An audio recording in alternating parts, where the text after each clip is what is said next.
So Chinki, you are possibly one of the very few news editors that I know of. How do you look at news from your perspective? I'll say that it's not an equal world. Women do not have the same place as men, and I think some of these entitlements come from the gender that you're born in. The other thing is that people look at women, and I've been a woman in the newsroom, which is a highly gendered space, saying that women are not political. And I say to them that by being in this gender, or by being born as a woman, we are inherently political, because you have to struggle at every step in your life to get things that men get automatically. And I come from a very, very liberal family, but still, I mean, the struggles out there in the world are different. And but the gender itself gives me a great standpoint in understanding a lot of things, because I come from the space of loss as well.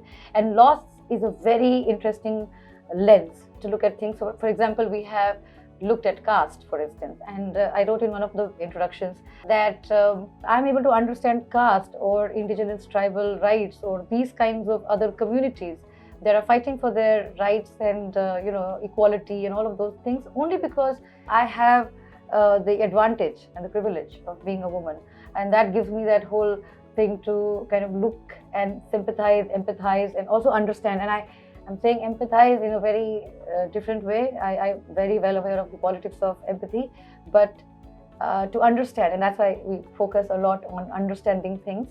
And I always believed growing up that in two things: women of the world unite, and the time for women has come. And I think Outlook made a very interesting decision to hire female editors, because my experience in the newsroom here and abroad is that women only get to a certain point. They never become the decision makers. And when you give the decision making to a woman, I think the story itself changes. And I'll give you one example that when we were looking, 2022, in fact, came out with this issue on Ramayana, right?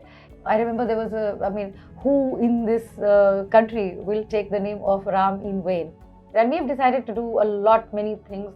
We have looked at secularism, we have looked at the constitution, we have looked at federalism, we have looked at all kinds of things.